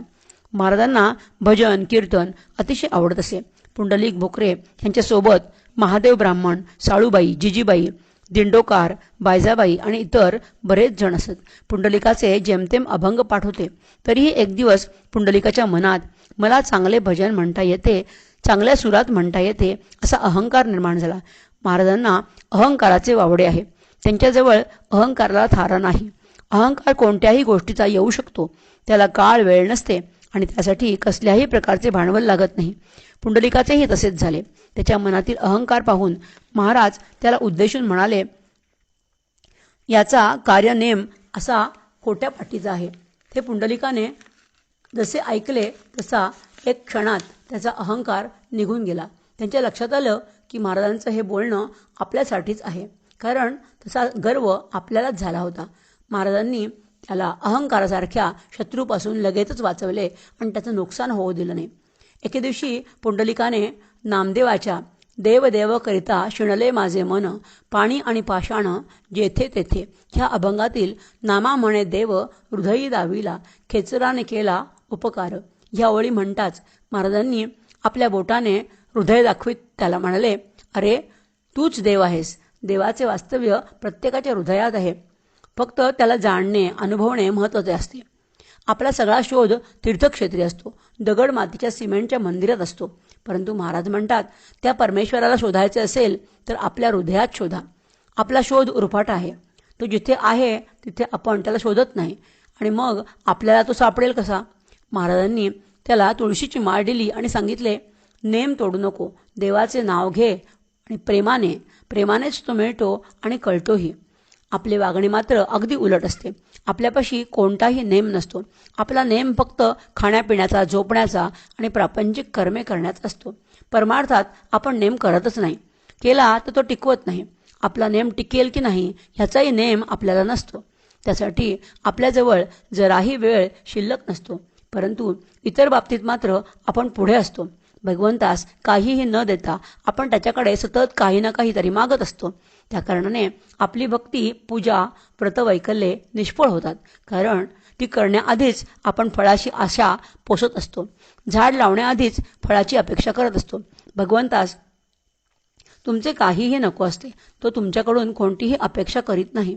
तुम्ही जे देता त्या शुद्ध भावाचे दान दुप्पट करून तुमचे तुम्हालाच तो परत करत असतो. आपण मात्र आपल्या प्रत्येक कृतीतून आपली कृपणता दाखवत असतो. जसे वटसावित्रीचे व्रत बघा. बायको आपणास आंबे आणायला सांगते, पण एक महत्त्वाची टीप देण्याचे ती विसरत नाही. ती म्हणते, लहान लहान आंबे आणा. पहा, यात देण्याची इच्छा कशी आहे. अहो, आपण आपले मन एवढेही मोठे करू शकत नाही काय? मन मोठे करणे आपल्याला जमतच नाही. त्याचे मन जेवढे मोठे, भगवंत त्याच्यासाठी तेवढा लहान होतो. हे सूत्र आपल्याला कळतच नाही. अशा कितीतरी गोष्टी आहेत ज्या आपल्या भक्तीचे, प्रेमाचे, मनाचे आणि बुद्धीचे प्रदर्शन करीत असतात. त्याकडे आपले लक्षच नसते. तेव्हा महाराज म्हणतात, जे करायचे असेल, जेवढे करायचे असेल ते प्रेमपूर्वक करा. म्हणजे हृदयातील परमात्मा आपोआप प्रकाशित होईल. त्याचे स्वरूप हळूहळू दिसावयास लागेल, कळावयास लागेल. पुंडलिक भोकरे लिहिता वाचता न येणारे भक्त, पण अंतःकरणात सद्गुरूंविषयी दृढ भक्ती होती. एक दिवस भक्त दिंडोकार मठात ज्ञानेश्वरी वाचित होते. हे पाहून पुंडलिकास त्यांचा हेवा वाटला. ते विचार करू लागले की मी जर शिकलो असतो तर मलाही ज्ञानेश्वरी वाचता आली असती, त्यातील ज्ञान मलाही कळले असते. पण हे माझे दुर्दैव आहे. ह्याचे दुःख त्यांच्या मनाला बोचू लागले. तेवढ्यात महाराज हसले आणि त्यांनी आपली टोपी त्यांच्या डोक्यावर फेकून मारली आणि म्हणाले, घे घे वाच. त्याला ज्ञानेश्वरी वाचण्याची आज्ञा केली आणि काय आश्चर्य, पुंडलिकाला वाचता येऊ लागलं. सर्वजण आश्चर्य करू लागले. अशी होती महाराजांची किमया. अंधा पुराण बाचे, लंगडा क्या खूब नाचे. त्यांची ज्याच्यावर कृपा झाली त्यानं काहीही अशक्य नव्हते. वेळोवेळी आपल्या भक्तांच्या अंतःकरणाचा ठाव घेऊन त्यांनी त्यांच्या इच्छा पुरवल्या. तिथे त्यांनी भक्तांची योग्यता न तपासता त्यांच्यावर कृपादृष्टीच ठेवली. केवढा हा महाराजांचा अधिकार. ज्यांना असे ब्रह्मनिष्ठ गुरु लाभले त्यांच्या भाग्याला तोड नाही. ज्ञानेश्वरीत सांगितल्याप्रमाणे चातुर्य लपवी, महत्व हरवी, पिसेपण मिरवी आवडोनी. असे सद्गुरू जर पाठीराखे असले तर तिथे इतरांचा लेखा कोण करणार. अशा सद्गुरूंमुळे पुंडलिक भोकरे संतत्वाला पोचले. त्यांनी आयुष्यभर महाराजांच्या भक्तीचा आणि ज्ञानाचा प्रसार केला. धन्य ते गुरु आणि धन्य ते भक्त. आता श्री रामचंद्र गुरव या भक्ताविषयी थोडी माहिती. पृष्ठ क्रमांक आहे 372. श्री गजानन महाराजांच्या शिष्यसेवकांमध्ये रामचंद्र गुरव यांना विसरून चालणार नाही. महाराजांच्या इतर शिष्यांप्रमाणेच रामचंद्र गुरव हेही कृपापात्र झाले. त्यांनी सर्वस्वाचा त्याग करून मनोभावे गुरुसेवा केली. या थोर शिष्याची माहिती महत् प्रयासाने आम्हाला प्राप्त झाली आहे. ती या लेखाद्वारे देताना आम्हाला अतिशय आनंद होतोय. श्री गजानन विजय ग्रंथामध्ये या सेवकाचा उल्लेख केवळ नावाने आला आहे. समर्थांच्या बरोबर निस्सिम भक्त होते चार, भास्कर बाळाभाऊ पितांबर, उमरावतीचा गणेश आप्पा, रामचंद्र गुरव त्याच परी, राहत होता बरोबरी. हे 5 पांडव श्रीहरी गजानन शोभू लागले. श्री गजानन महाराजांच्या बरोबर 5 भक्तांचा जो फोटो देत आहोत त्यात रामचंद्र गुरव ह्याचाही फोटो आहे. हे छायाचित्र समाधी मंदिराच्या परिसरात दक्षिण बाजूच्या सध्या जिथे महाराजांचा पलंग आणि धुनी आहे आणि देहविसर्जन स्थळ आहे तिथे पूर्वी खोली वजा जागेत सद्गुरूंचा निवास असे त्या ठिकाणीच काढण्यात आले होते. या छायाचित्रात महाराज पलंगावर बसून आपल्या लाडक्या मोतीराम नामक कुत्र्याशी खेळत त्याचे लाड करीत आहेत. या छायाचित्रात किशोरवयातील रामचंद्र गुरव दारात उभे असलेले दिसतात. तेथेच बसलेले आणि समोर बघत असलेले कपाळावर भस्माचे आडवे पट्टे लावलेले अमरावतीचे गणेश आप्पा आहेत. त्यांच्या उजवीकडील जरा दाढी वाढलेले आणि महाराजांना वारा घालत असलेले पितांबर आणि त्यांच्या उजव्या हातावरील दाढी केस वाढलेले आणि महाराजांकडे एकाग्र दृष्टीने बघत असलेले बाळाभाऊ. छायाचित्रात अगदी उजवीकडील आणि महाराजांच्या मागे बसलेले व डोक्यावर फेटा घातलेले महाराजांना वारा घालत असलेले जगू आबा पाटील आहेत. हे फार महत्त्वपूर्ण छायाचित्र आहे. यामुळे आपणास महाराजांचे निस्सिम भक्त कसे होते याची ओळख पडते. ह्याद्वारे त्यांची स्मृती आपल्या मनात जागी होते. रामचंद्र गुरव हे त्यावेळी किशोर वयाचे होते. ह्याची कल्पना हे छायाचित्र पाहताच येते. त्यांचा दुसरा फोटो फार नंतरचा आम्हास उपलब्ध झाला आहे. तो वाचकांसाठी आम्ही या लेखाद्वारे देत आहोत. संत कवी दासगणू महाराज आपल्या प्रासादिक वाणीतून हे निस्सिम भक्त 5 पांडव आहेत आणि श्री गजानन महाराज श्री हरी आहेत असे लिहितात. हे समर्पक आहे असे आम्हास या भक्तांचे जीवनचरित्र व तन मन अर्पण करीत केलेली समर्पणात्मक भक्ती पाहता वाटतं. अकोला जिल्ह्यातील मंगळूरपीर ह्या गावी हरिभाऊ शिंदे आणि त्यांची पतिव्रता पत्नी रुक्मिणीबाई हे गुरव जातीचे दाम्पत्य राहत होते. त्यांच्या घरोघरी बेलाची पानं वाटण्याचा उद्योग होता. जातीने असती ते गुरव बिल्व वाटती घरोघर, मुखी शिवनामाचा उच्चार सदोदित करताती. त्यांची जी कांता नाम रुक्मिणी पतिव्रता सदैव घरकाम करोनिया पती सेवा करीत असे. हा उल्लेख रामचंद्र स्तुती सुमने या पुस्तकातून घेतलेला आहे. अशा या थोर शिवभक्त पती पत्नींच्या घरात रामचंद्र ह्याचा जन्म झाला. ते दिसायला गौरवर्णाचे तेजक पुंजकांती असलेले असे होते. जणू काही पूर्वजन्मीचा योगी पुन्हा जन्माला आला असावा असे वाटत असे. शिवशंकराचा प्रसाद म्हणून हा मुलगा आपल्या घरात जन्माला आलेला आहे असे त्या पती पत्नींना वाटे. बालपणापासूनच या मुलाची लक्षणे सामान्य मुलांपेक्षा वेगळीच होती. ते जसे जसे मोठे होऊ लागले तसतशी त्यांची धार्मिक लक्षणे गुण प्रकट व्हायला लागले. ह्या गुणांमुळे तो सर्वांना आवडू लागला लहान वयाचाच तो खोडकरही होता. आपला मुलगा शिकावा, त्यास चांगले वळण लागावे म्हणून वडिलांनी रामचंद्रास शाळेत टाकले. रामचंद्र शाळेत जाऊ लागला. मात्र त्याचे मुलांशी खोड्या करणे थांबले नाही. मास्तर योगाभ्यास करणारे होते. ते मुलांना योगाभ्यास, व्यायाम याबाबत शिकवत. रामचंद्र खोडकर स्वभावाचा असल्याने एक दिवस त्याने मास्तरांची खोडी काढली. मास्तर नेहमीप्रमाणे खोलीत ध्यान करीत बसले होते. तेवढ्यात अचानक रामचंद्र आपल्या हातात मेलेला साप घेऊन आला. त्याने मास्तरांच्या ध्यान करताना बघितलं आणि तो हातातील साप त्याने मास्तरांच्या गळ्यात टाकला आणि म्हणाला, अरे, हे तर शंकराप्रमाणेच दिसतात. त्यांचे हे कृत्य बघून मुलांनी एकच गोंधळ केला. मुलांच्या आरडाओरडीचे मास्तरांचे ध्यान भंग पावले. सर्व मुले घाबरून बाहेर पळाली. रामचंद्र मात्र कौतुक पाहत तिथेच उभा होता. तो मास्तरांना म्हणाला, गुरुजी, हा साप आपल्या गळ्यात मीच टाकला आहे. आपण शिवाप्रमाणे दिसत आहात. मला अशा रूपात आपणा सदैव पाहायला आवडते. मास्तर ध्यानधाराने पक्के होते. त्यांना राग आला नाही. ते रामचंद्रास म्हणाले, तू निश्चितच शिवभक्त आहेस. तुझ्या मनातील हेतू पूर्ण होईल. रामचंद्रास अभ्यासापेक्षा ध्यानधारणा आणि व्यायाम आवडत असे. तो मन लावून भक्ती करीत असे. त्यांचे शिक्षण हे नावालाच होते. आई वडिलांच्या आज्ञेनुसार रामचंद्राचा विवाह झाला. त्यांना संसार सुखामध्ये गोडी नव्हती. माता पित्याच्या ऋणातून मुक्त होण्या आपण द्यावीच लागेल संमती जाणं मनी विचार चालला असे. जरी द्यावी संमती, खुंटेल त्यांच्या कार्याची गती. जेणे कारणे आलो जगती, ते सर्वथा राहिलं. मनात विचार करोन, पित्यास करोनी वंदन. जे कराल आपण, ते मजला पूज्य असे. मातृपितृ ऋणातून मुक्त होण्यासाठी त्यांनी गृहस्थ धर्माचा स्वीकार केला खरा, पण त्यांचे मन त्यात लागत नव्हते. वयाच्या 22व्या वर्षी त्यांना एक मुलगा झाला आणि अचानक हृदयामध्ये वैराग्य प्रगटलं. आता कुळाचे ऋणही राहिले नाही. मुलगा झाल्याने आपण आता मुक्त झालो याची वारंवार जाणीव होऊ लागली. आता गुरुकृपा केव्हा आणि कशी होईल ही तळमळ लागली. ज्याला शुद्ध वैराग्य होते त्याच्या मनातून गुरुकृपेची शुद्ध भावना निर्माण होते आणि जीवास गुरु भेटीची तळमळ लागते आणि ह्या तळमळीतून गुरु भेटल्याशिवाय राहत नाही. रामचंद्राने शिवास वंदन करून मातापित्यांना नमस्कार केला आणि घर त्यागले. गावोगावी फिरत जे उचित काम मिळेल ते करून रात्री तो तेथील मंदिरामध्ये झोपत असे. रामचंद्रास गावातील एका वाण्याच्या दुकानात काम मिळाले. किराणा विकण्याचा वाण्याचा धंदा होता. वाण्याची बायको फार रागीट स्वभावाची होती. एक दिवस रामचंद्राच्या हाताने काही चूक झाली. वाण्याच्या बायकोचा राग अनावर झाला. तिने रागाच्या भरात रामचंद्रास थप्पड मारली. रामचंद्र काही एक बोलला नाही. राग जवळ आला तरी तो मांग हे रामचंद्रास माहीत असे. ते अनुभवात कसे उतरेल याचा त्याचा सततचा प्रयत्न असे. त्या दिवशी वाणी किराणा माल आणण्यासाठी बाहेरगावी गेला होता. तो माल घेऊन संध्याकाळी परत आला. बैलगाडीतील सर्व सामान माडीवर न्यावे लागे. रामचंद्र माल नेण्यासाठी आला. गुळाच्या ढेपा बैलगाडीतून काढून तो माडीवर नेत होता. इतक्यात जिना चढता चढता त्याचा पाय घसरला आणि गुळाची ठेप खाली पडून फुटली. हे बघून वाणी क्रोधायमान होऊन रामचंद्राच्या अंगावर धावून गेला. त्याने त्याच्या कमरेत लाथ मारली. रामचंद्र दुःखाने विवळ होऊन खाली बसला.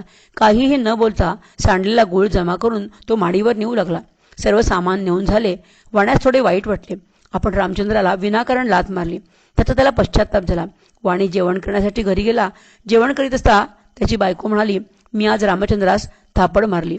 चूक क्षुल्लक होती, पण मला खूप राग आला आणि त्यामुळे माझ्या हातून त्याला मारण्याचे पातक घडले. बायकोचे शब्द ऐकून वाणी मनात दुःखी झाला. तो तसाच उठला आणि म्हणाला, माझ्या हातून देखील विनाकारण त्याला मारण्याचे पाप घडले. माझी बुद्धी क्रोधाने भ्रष्ट झाली होती. दोघेही पती पत्नी पश्चातापाने दग्ध होत रामचंद्राकडे आले. रामचंद्राचा मुक्काम मंदिरात असे. त्या दोघांनीही झालेली चूक मान्य केली. आम्ही संसारी अविचारी आहोत. आमची सर्व माया पैशावरच आहे. जे घडू नये ते घडले, त्याबद्दल आम्हास माफ कर, असे त्यास म्हणाले. रामचंद्र काहीही न बोलता मौनच राहिला. त्या ठिकाणाहून जाऊ लागला. पती पत्नीने त्याचे पाय धरले. त्यावर रामचंद्र म्हणाला, अहंकार सोडा, त्यामुळेच तुम्हास क्रोध येतो. क्रोधाने कोणाचेही भले झाले नाही, असे म्हणून रामचंद्र त्या गावातून निघून गेला. तापी आणि पूर्णा यांच्या संगमावर महाशिवरात्रीला चांगदेवाची यात्रा असते. रामचंद्राला तेथे जाणारे लोक भेटले. तेव्हा आम्हास पण बरोबर न्यावे, असे रामचंद्र त्या भक्तांना म्हणाला. एकादशीच्या दिवशी सर्वजण त्या तीर्थक्षेत्री पोचले. स्नान व दर्शन आटोपले. तेथील सृष्टीचे मनमोहक सौंदर्य बघून रामचंद्रास आनंद झाला. स्नान करून चांगदेवाच्या दर्शनाला तो निघाला. तेव्हा एक दिगंबर योगी त्याच्या समोर उभा राहिला. तेजपुंज कांती, दिव्य नग्न असे मूर्ती, जणू आकाशीचा गभस्ती पृथ्वीवरी आला असे. मुखावरी स्मितहास्य. रामचंद्र पाहत इत्यदृष्टी झाली तेथं रामचंद्र स्तब्ध झाले. देहबान हरपले, हृदयी रूप सामावले, संस्कार ते जागृत झाले. अनेक जन्मोजन्मीचे गणिगण गणात बोते, ब्रह्मे व्यापिले सर्वाते, असे बोलती रामचंद्राते दिगंबर योगी तेधवा. तेणे दचकले रामचंद्र, देहावरी आले पूर्ण, समोर पाहाती परिपूर्ण शिवची उभा असे. पाण्याबाहेर निघाले, चरणाते घट्ट धरिले, प्रेमाश्रूने वाहू लागले, चरण प्रक्षाळन करावया. अशा प्रकारे चांगदेवाच्या क्षेत्री सद्गुरू श्री गजानन महाराजांनी रामचंद्रावर कृपा केली. सर्व बंधने तुटून पडली. हृदयात गुरुचे चरण स्थिरावले. माथ्यावरी रामचंद्राच्या वरदहस्त ठेवीती साचा. प्रसाद देऊनी मंत्राचा योगियाने कृपा केली. महाशिवरात्रीच्या महापर्वावर महाराजांनी रामचंद्रास दर्शन दिले आणि ते गुप्त झाले. हे योगी शेगावचे श्री गजानन महाराज आहेत हे त्याने ओळखले. आता गुरुकृपा झाली, त्या व्यतिरिक्त दुसरे काहीही नको हे जाणून त्याचे भ्रमण सुरू झाले. अक्कलकोट, गाणगापूर, नरसोबाची वाडी, देहू, आळंदी, रामेश्वर, वारी हनुमान, कोऱ्हाडी येथे तो 1 वर्ष राहिला. माहूर, कारंजा लाड अशा अनेक ठिकाणी तो पायी फिरला. नंतर नागझरी येथे येऊन श्री गोमाजी महाराजांच्या मंदिरात रात्रभर थांबून दुसऱ्या दिवशी तो शेगावला आला. डोळा देखील गुरुमूर्ती हर्षित झाले मनी, अश्रू वाहती नयनी, अंगी रोमांच उठताती. रामचंद्रा देखिता हृदयी धरितो तत्वता, समर्थे कुरवाळीता माथा पुत्रस्नेह करुणे. गजाननाची सेवा करीती, निरंतर आज्ञा पाळिती, माऊलीची कृपा संपादिती, मनोगत जाणून या. ज्ञाते सांगा ती गुरुसेवा, तो असे गुह्य ठेवा, जेणे उपजे या जीवा, जीव ब्रह्मैक ज्ञानते. सद्गुरू श्री गजानन महाराजांची ते सेवा करू लागले. महाराजांनी संजीवन समाधी घेईपर्यंत ते महाराजांच्या सेवेत होते. नंतरही त्यांनी सेवा सोडली नाही. पुढे त्यांना महाराजांनी संकेत केला आणि तुझी कर्मभूमी खांडवी आहे, तेथे जाऊन आपले कार्य तू करावे आणि लोकांचा उद्धार करावा असे सांगितले. त्या सद्गुरूंच्या संकेतानुसार पुन्हा त्यांनी भ्रमण सुरू केले. इसवी सन 1942 साली ते खांडवी येथे आले. खांडवी हे गाव जळगाव जामोद तालुक्यात आणि बुलढाणा जिल्ह्यातच आहे. खांडवी हे गाव सिद्ध योग्यांचे स्थान असल्याने महाराजांनी त्यांना तिथे जाण्याचा संकेत दिला. तेथे त्यांनी अनेक लोकांना सन्मार्गी लावले आणि अनेक लीला केल्या. त्या सर्व येथे देणे संभव नाही. खांडवी येथे गणपत पाटील यांना त्यांनी कर्मबोध केला. त्यांनी स्वतःचे सर्व जीवन लोकांच्या उद्धारासाठी झिजवले. जेव्हा त्यांचे येथील कार्य संपले तेव्हा त्यांनी आता आमचे कार्य संपले म्हणून आमच्या गावाला आम्ही जाऊ असे लोकांना सांगितले. सांगितल्याप्रमाणे श्रावण शुद्ध त्रयोदशीला बुधवार इसवी सन 1985 साली त्यांनी आपली जीवनयात्रा संपवली. तिथे त्यांनी समाधी देण्यात आली. प्रत्येक भक्ताने या ठिकाणी जाऊन श्री गजानन महाराजांच्या भक्तांच्या या समाधीचे दर्शन घेऊन स्वतःस धन्य करून घ्यावे. सद्गुरू श्री गजानन महाराज की जय. जय सद्गुरू श्री गजानन महाराज की जय. जय गजानन. सर्व श्रोत्यांना नमस्कार. आपण श्री दासभार्गव लिखित श्री गजानन महाराज चरित्रकोश ह्याचे वाचन करीत आहोत. त्याचा भाग 84 आपण आज पाहणार आहोत. आज स्वामी शिवानंद सरस्वती आणि नारायण महाराज यांची माहिती आपण घेणार आहोत. पृष्ठ क्रमांक आहे 368. प्रथम स्वामी शिवानंद सरस्वती. दिनांक 15 डिसेंबर 2003 रोजी आम्ही श्री गजानन महाराजांची तपोभूमी दंडकारण्यातील अनेक भागांना भेटी दिल्या. त्यामध्ये प्रामुख्याने महाराजांची तपोभूमी पंपा सरोवर, श्री कामाक्षी देवी क्षेत्र, कपिलधारा, मुकना नाल्याचा परिसर, उंड ओहोळ आणि करंजी ह्या 2 नद्यांचा संगम, मांडवी तीर्थ, समर्थ रामदासांची तपस्याभूमी अशी अनेक ठिकाणे बघितली. श्री गजानन महाराजांच्या 12 वर्षांच्या तपश्चर्याने ह्या परिसरास पुन्हा नव्याने महत्त्व प्राप्त झाले आहे. आधीच ऋषिकालापासून ही पवित्र असलेली भूमी महाराजांनी आपल्या तपोबलाने अधिक पावन केली आहे. ह्या पवित्र भूमीच्या दर्शनानंतर आम्ही नाशिक क्षेत्री गेलो. तेथे श्री गजानन महाराजांच्या कृपेने आमची 129 वर्षे वयाचे स्वामी शिवानंद सरस्वती महाराजांशी भेट झाली. हे स्वामी नाशिक येथे महाराजांच्या सहवासामध्ये राहिलेले आहेत. महाराजांचा प्रत्यक्ष सहवास लाभलेले हे शतायुषी स्वामीजी आम्हास भेटणे ही सद्गुरू कृपा आणि आमच्या अनंत जन्माची पुण्याई आहे असे आम्हास वाटते. परमपूज्य स्वामींच्या 2 तासाच्या सहवासामध्ये आम्ही दिव्य अनुभूतीचा आनंद घेतला. ह्यावेळेस आम्ही त्यांच्यासोबत जी बातचीत केली, जी मुलाखत घेतली, ती जशीच्या तशी येथे ह्या लेखाच्या स्वरूपात महाराजांच्या भक्तांसाठी आम्ही देत आहोत. यापुढील पूर्ण संवाद दासभार्गव महाराज प्रश्न विचारतात आणि स्वामीजी उत्तर देतात असा आहे. स्वामीजी, आपले मूळ गाव कुठले? आपला जन्म कुठला? केव्हाचा? मी मूळचा तामिळनाडूचा. मदुराई जिल्ह्यातील तिरुमंगलम ह्या तालुक्याच्या ठिकाणी दिनांक 27 डिसेंबर 1874 साली माझा जन्म झाला. स्वामीजी, आपले खरे नाव काय? माझे मूळ नाव ईश्वर मदनमुत्तू देव हे होते. स्वामीजी, आपण कोणत्या समाजाचे आहात? मी तामिळनाडूमधील देवर समाजाचा असून तैलंगी ब्राह्मण आहे. आपला श्री गजानन महाराजांशी केव्हा आणि कसा संपर्क आला? स्वामीजी म्हणतात, श्री गजानन महाराजांशी माझा पहिला संपर्क एक जिज्ञासू म्हणून इसवी सन 1887 साली नाशिक क्षेत्री आला. मी तैलंगी असल्याने इकडील कोणत्याही भाषा मला समजत नव्हती. मला ज्योतिष विद्येची आवड असल्याने ह्या संतांकडून त्या संबंधित काही ज्ञान मिळेल अशा जिज्ञासेने मी त्यांच्या सहवासात राहत होतो. मला योगाचेही ज्ञान हवे होते. श्री गजानन महाराज कसे दिसत? महाराज 6.5 फुटांपेक्षा कमी उंच नव्हते. ते वर्णाने निमगोरे किंवा जवळजवळ सावळेच होते. शरीराने अत्यंत सुदृढ आणि सडसडीत बांध्याचे होते. त्यांचे तळ हात गुडघ्यापर्यंत टेकत असत आणि ते अजानुबाहू होते. स्वामीजी, महाराज त्यावेळी दिगंबरच राहत असत का? स्वामी म्हणतात, महाराज जवळजवळ दिगंबरच राहत असत, पण या क्षेत्री आले असता ते एक कापड अंगावर गुंडाळत असत. ते कापड शिवलेले नसे, तर ते केवळ अंग झाकण्यासाठी पंचाप्रमाणे अंगावर पांघरत असत. येथील कोणकोणत्या संतांशी श्री गजानन महाराजांचा संपर्क असे? स्वामी म्हणतात, श्री गोपाळदास महंत, नरसिंह महाराज, श्री माधवनाथ महाराज, श्री देव मामलेदार व त्यांच्या अंतरंगातील काही संबंधित भक्तांशी संपर्क असायचा. या संतांच्या संपर्कात काय बोलणे होत असे? हे संत एकमेकांना भेटत तेव्हा त्यांचे बोलणे तर मला समजायचेच नाही. त्यांच्या आपापसात सांकेतिक खुणा करणे चालत असे. ते एकमेकांना आलिंगन देत तोंडाने विचित्र आवाज काढत असत. एकमेकांना आलिंगन देताना उचलत असत किंवा उचलून फिरवतही असत. मात्र त्यांच्या गुप्त ठिकाणी संवाद होई असे आम्हास तेव्हा कोणाद्वारे कळायचे. मला त्यांच्या खुणांचा आणि शब्दांचा अर्थबोध होत नसे. महाराजांना कोणते शास्त्र आवडायचे? महाराजांचे आवडते शास्त्र म्हणजे योगशास्त्र. त्याचप्रमाणे ज्योतिषशास्त्रही त्यांना आवडायचे. त्यांना सर्व ज्ञान होते.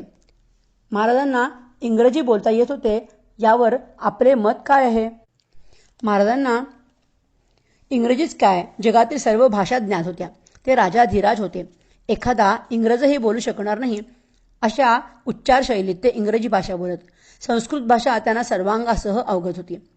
त्यांची बोलण्याची पद्धत कशी होती? महाराज बहुतेकदा असंबद्धपणे बोलत असत. त्याचा अर्थबोध होणे इतरांना कठीण, पण ते ज्याच्यासाठी असायचे त्याला ते बरोबर समजत असे. ते प्रत्येकाच्या मनातील बोलत.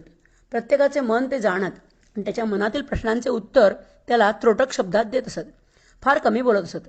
सहसा अंतर्मुखच असत. मात्र विद्वान भक्ताशी ते बरेच बोलत राहत, पण तेही त्याची योग्यता पाहून. त्यांची पाठमोरे बसून बोलण्याची पद्धत असे.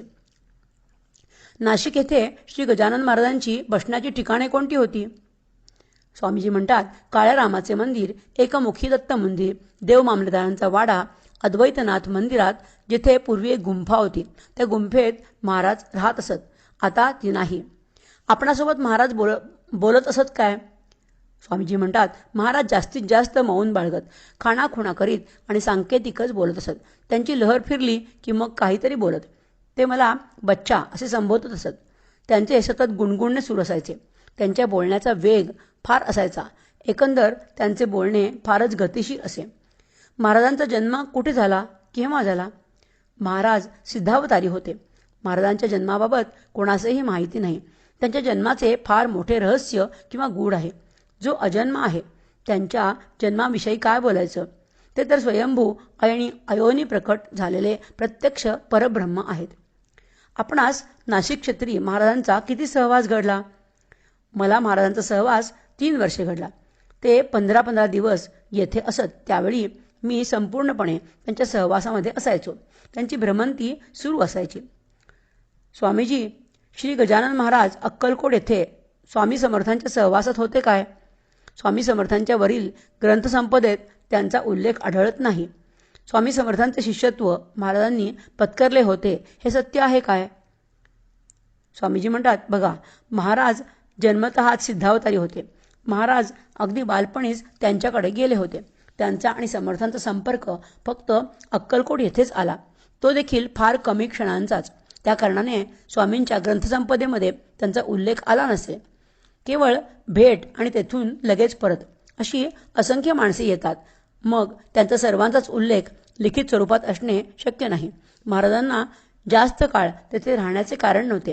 ते स्वयंसिद्ध असल्याने केवळ दृष्टादृष्ट आणि भेटीत जो बोध तोच त्यांच्यासाठी पुरे होता. त्यांना गुरु सहवासात राहण्याची वेळ आली नाही.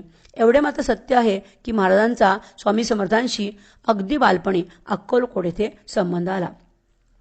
कपिलधारा ह्या भागात महाराजांनी तपश्चर्या केली हे सत्य आहे काय? केली असेल तर नेमकी कुठे आणि किती? महाराजांनी कपिलधारा या परिसरामध्ये तपश्चर्या केली. त्यांनी ती नेमकी कुठे केली हे सांगता येणं असंभव आहे. ते 12 वर्ष ह्या परिसरामध्ये होते. एक तप त्यांनी येथे घालवले, म्हणजेच त्यांनी 12 वर्षे तपश्चर्या केली. कपिलधारा येथे तपश्चर्या केल्यानंतर नाशिक क्षेत्री आल्यावर ते पुन्हा तेथे जात असत काय? तेथील कोणाशी त्यांचा संपर्क असे? स्वामीजी म्हणतात, मधून मधून महाराज त्या क्षेत्री भ्रमंती करीत असत. शेगावला आल्यानंतरही कपिलधारा भागात त्यांचे येणे जाणे होई. हा परिसर त्यांचा आवडता होता असे दिसते. कपिलधारा येथील श्री रघुनाथदास महंत त्यांच्यासोबत त्यांचा घनिष्ठ संबंध होता. रघुनाथदास महंत हे योगविद्येत पारंगत असे सिद्ध पुरुष होते.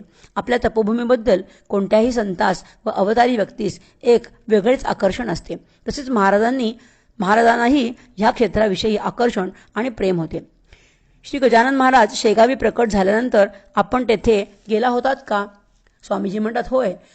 महाराज शेगावी प्रकट झाल्यानंतर मी अंदाजे 25-30 वेळा तरी शेगावीला आलो असेन. स्वामीजी, आपण काही अमरावतीला गेला होता काय? कोणाकडे? श्री गजानन विजय ग्रंथाच्या प्रस्तावनेमध्ये खापर्डे यांनी एका तेलंगी स्वामींचा उल्लेख केला आहे. ते नेमके कोण होते? स्वामीजी म्हणतात, अमरावतीला मी दादासाहेब खापर्डे यांच्याकडे जात असे. श्री गजानन विजयमधील प्रस्तावनेत उल्लेख केलेला तैलंगी स्वामी तो मीच आहे. नंतर मात्र मी तपश्चर्येसाठी निघून गेल्याने पुन्हा कधीच तेथे आलो नाही. आपण कधी आणि कोठे संन्यास ग्रहण केला? कोणाद्वारे हा संन्यास घेतला? स्वामीजी म्हणतात, मी 27 डिसेंबर 1902 रोजी संन्यास ग्रहण केला. कांची येथील श्री शंकरानंद सरस्वती शंकराचार्य यांचेद्वारे हा संन्यास तिरुवन्नलय येथे ग्रहण केला. संन्यास ग्रहण केल्यानंतर आपण नाशिक येथेच राहिलात काय? स्वामी म्हणतात, संन्यास ग्रहण केल्यानंतर मी तपश्चर्येसाठी हिमालयामध्ये निघून गेलो. तिथे 1902 ते 1938 अशी 36 वर्षे तपश्चर्या केली आणि परत नंतर नाशिक क्षेत्री आलो. महाराजांची कृपा करण्याची पद्धत कशी होती? महाराज जात पात धर्म ह्यांच्या वरच्या स्थितीमध्ये होते. ते चेहरा पाहून प्रसाद देत नव्हते किंवा कृपा करीत नव्हते. समोरच्या व्यक्तीच्या हृदयाचा ठाव घेऊन ते कृपा करीत असत. त्यांच्या शब्दात असे काही सामर्थ्य होते की त्याचे वर्णन करणे असंभव आहे. दृष्टिक्षेपाचे तर विचारूच नका. त्यांचे दर्शन घेतल्यानेच जीवाचा उद्धार होत असे. महाराजांचा महत्त्वाचा एखादा संदेश आम्हास कृपा करून सांगावा. महाराजांकडे अनेक भक्त साधू देखील येत, तपस्वी साधक आहेत, चिकित्सक वृत्तीचे लोक देखील त्यात असतात. महाराजांना अशा स्वरूपाचा प्रश्न केल्यास ते म्हणत, जगाला आपण कोण आहोत? आपले खरे स्वरूप काय? आपण कशासाठी जन्माला आलो? ह्याचा शोध घेण्याचा प्रयत्न करा. महाराजांनी शिष्य केलेत काय? मंत्र दिला काय? स्वामीजी म्हणतात, त्यांनी योग्य साधक निवडून अनेकांवर कृपा केली. त्यांनी मंत्र दिल्याचे ऐकिवत नाही. उच्च पातळीवरच्या व्यक्तींवर कृपा करून त्यांनी त्यास वर उचलले आणि साधुत्वाची प्राप्ती करून दिली. हा केवळ त्यांच्या कृपेचाच प्रताप आहे. त्यांचे निवडक सेवकच त्यांचे शिष्य म्हणावे लागतील. ही परंपरा त्यांनी पुढे चालवली नाही. ते फार द्रष्टे होते. 5-7 सेवक हेच त्यांचे खरे शिष्य होते. त्यांची पद्धत वेगळी होती. त्यांना कोणतेही अवडंबर पसंत नव्हते. ते परमहंस म्हणून राहिले. त्याने कृपा करण्यास अधिक श्रेष्ठ मानून तसे केले. महाराजांच्या सेवेत शेगावच्या गणेश पाटील घराण्याची भूमिका कशी होती? शेगावातील पाटील यांनी महाराजांना पारखले आणि नंतरच त्यांचेच ते दास बनले. त्यांच्यातील त्यागवृत्ती सर्वात महत्त्वाची आहे. ह्या त्यागाच्या बळावर त्यांनी महाराजांना आपलेसे केले. या पाटील घराण्यावर महाराजांची कृपा आहे. ह्या घराण्यास महाराजांचे आशीर्वाद आहेत आणि त्यांच्या आशीर्वादाच्या बळावरच ह्या घराण्यात तशा व्यक्ती जन्मास येत आहेत आणि महाराजांच्या सेवा करायची परंपरा निस्पृहतेने, सेवाभावाने, भक्तीने आणि त्यागभावनेने चालवित आहेत.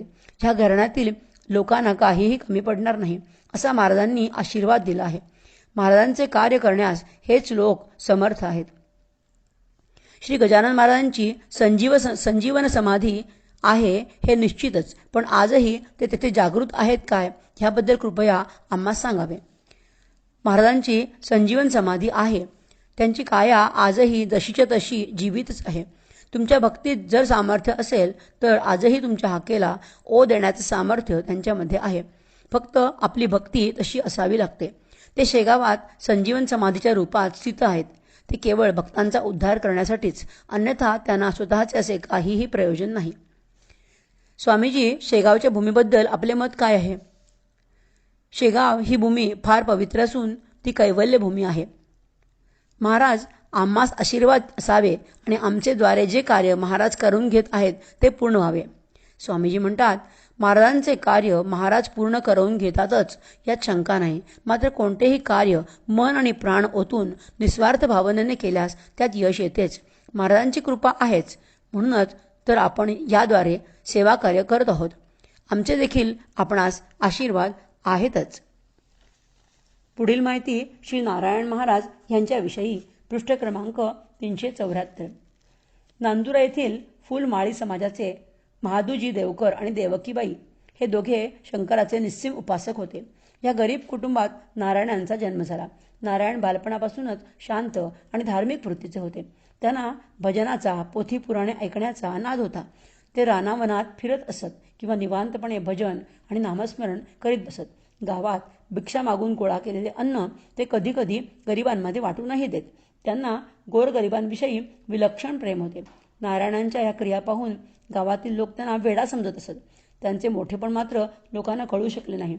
खामगावजवळ वाघोली येथे 12 वर्षे त्यांनी हनुमंताची उपासना आणि तपश्चर्या केली. त्यानंतर भुसावळ तालुक्यातील उधळी या पहाडी प्रदेशात शिवोपासना करून योग प्राप्त केला. त्या ठिकाणी असलेल्या साधू पुरुषांना ते नेहमी म्हणत, माझ्या अंतःकरणात पैशाविषयी, धनाविषयी कसलेही प्रेम नाही. त्या भागातील त्यांचे चमत्कार त्यांच्या गावातील गजाधर ह्या ब्राह्मणास समजल्यावर त्याने उधळी येथे येऊन त्यांचे दर्शन घेतले आणि नांदुरा येथे आपल्या घरी परत यावे अशी त्यांना विनंती केली. गजाधराच्या आग्रहाने नारायण पुन्हा एकदा आपल्या गावी आले. त्यांना घरी आल्याचे पाहून सर्वांनाच आनंद झाला. रावजी राखोंडे नावाचा एक माळी समाजाचा गृहस्थ होता. 2 बायका असूनही त्याला संतान सुख नव्हते. एक दिवस रावजीने नारायण महाराजांना प्रार्थना केली, महाराज, माझ्या कोळीपुत्र कन्या देऊन माझा वंश वाढवावा. त्याची प्रार्थना ऐकून नारायण महाराजांनी त्यास आशीर्वाद दिला आणि सांगितले, तुला 2 पुत्र होतील. परमेश्वरावर श्रद्धाभाव ठेवून दररोज धर्माचे पालन कर. कोणाशी वादविवाद करू नको, कोणाशी निंदा करू नको. मनात नेहमी दया आणि क्षमा राहू दे. त्यामुळे तुझ्या अंतःकरणात शांती निर्माण होईल. तू नेहमी एकादशीचे व्रत कर, जेणेकरून तुझी जन्ममृत्यूच्या फेऱ्यातून सुटका होईल. हे ऐकून रावजीला आनंद झाला. घरी जाऊन त्याने आपल्या 2 बायकांना घडलेला सर्व वृत्तांत सांगितला. पुढे नारायण महाराजांच्या आशीर्वादाने त्यांना 2 मुले झाली. नारायण महाराजांनी नांदुऱ्यात बरेच चमत्कार केले. नांदुऱ्यात मढीजवळ एक कुत्री मरून पडली होती. नारायण महाराजांनी तिचा कान पकडून तिला उचलताच ती जिवंत झाली. नांदुऱ्यातील नारायण पुराणिक हे श्री गजानन महाराजांचे निस्सीम भक्त होते. एकदा त्यांनी श्री गजानन महाराजांना आपल्या घरी नांदुऱ्यास आणले. घरी येताच महाराजांनी त्यांना विचारले, येथे घोंगडीवाला कोण राहतो? त्याला माझ्यापाशी घेऊन ये. श्री गजानन महाराजांनी अंतर्ज्ञानाने सर्व काही जाणले होते. लागलीच तेथील नवगजे मारवाडी नारायण महाराजांना आणण्यासाठी धावत निघाला. नारायण महाराजांना तो निरोप देत म्हणाला, महाराज, आपणास शेगावच्या श्री गजानन महाराजांनी भेटीस बोलावले आहे. नवगजे मारवाड्याचे हे शब्द ऐकताच नारायण महाराज धावतच श्री गजानन महाराजांच्या भेटीकरता निघाले आणि पुराणिकाच्या घरी येऊन पोचले. श्री गजानन महाराजांना पाहताच दोघांनीही एकमेकांना आलिंगन दिले. अशा प्रकारे नारायण महाराजांचे संत प्रेम आणि भोळा भाव पाहून श्री गजानन महाराजांनी त्यांना शिष्य म्हणून स्वीकार केला आणि पुढे ते शेगावी निघून गेले. नांदुऱ्यात पुंजासा सावजी नावाचा एक गृहस्थ होता. त्याचा तुपाचा धंदा होता. तो नित्यपणाने नारायण महाराजांची सेवा करीत असे. त्याने एक दिवस नारायण महाराजांना घरी नेऊन स्नान घातले आणि उच्चस्थानी बसवून त्यांच्या गळ्यात पुष्पमाळ घातली. त्यांची पूजा अर्चा केली आणि त्यांना म्हटले, महाराज, मी आजपासून आपला दास झालो. यापुढे मला आपलीच आस असेल आणि ती आस आपण पुरवावी. नारायणांची सर्वत्र संत म्हणून ख्याती झाली. भक्तमंडळी दर गुरुवारी भजन करीत असत. नारायण आता थोर संत झाले होते. एक दिवस कोणासही न सांगता रेल्वेगाडीत बसून नारायण महाराज श्री गजानन महाराजांच्या दर्शनासाठी शेगावात आले. नारायण महाराज नांदुरत नाहीत असे समजताच पुंजाजी सावजीही त्यांच्या मागोमाग शेगावात आले. दोन्ही संतांना एकत्र पाहून पुंजासा सावजींना अतिशय आनंद झाला. त्याने नारायण महाराजांविषयीचा सर्व वृत्तांत मठातील लोकांना सांगितला. लोकांनाही आनंद झाला. अशा प्रकारे संतत्व प्राप्त करूनही नारायण महाराजांनी श्री गजानन महाराजांचे शिष्यत्व पत्करले. त्यांची मनोभावे सेवा केली. यावरून श्री गजानन महाराजांचे श्रेष्ठत्व लक्षात येते. सद्गुरू श्री गजानन महाराजांनी शके 1832 भाद्रपद शुद्ध पंचमी गुरुवार 8 जानेवारी 1910 रोजी समाधी घेण्यापूर्वी बाळाभाऊ महाराजांचा हात धरून त्यांना आपल्या गादीवर बसवले आणि आपला उत्तराधिकारी नेमले आणि नंतरच संजीवन समाधी घेतली. त्यानंतर बाळाभाऊ महाराज आणि नारायण महाराज श्री गजानन महाराजांच्या समाधीची सेवा करीत असत. वैशाख वद्य षष्ठीस जेव्हा बाळाभाऊ महाराजांनी समाधी घेतली तेव्हा नारायण महाराज नांदुरा येथे होते. त्याच रात्री त्यांच्या स्वप्नात जाऊन श्री गजानन महाराजांनी सांगितले की, नारायण, आता तू भाविक भक्तजनांचे रक्षण करण्यासाठी शेगावला जा. सद्गुरूंचा आदेश मान्य करून ते शेगाव येथे आले आणि त्यांनी बाळाभाऊ महाराजांच्या नंतर काही दिवस महाराजांची आज्ञा पालन केली. श्री गजानन महाराजांचे थोर सेवाधारी नारायण महाराज यांनी शेगाव येथे चैत्र शुद्ध षष्ठीच्या दिवशी भक्तांना पूर्वकल्पना देऊन शके 1858 27 मार्च 1936 श्री गजानन महाराजांच्या चरणी समाधी घेतली. सद्गुरू श्री गजानन महाराज की जय. जय गजानन.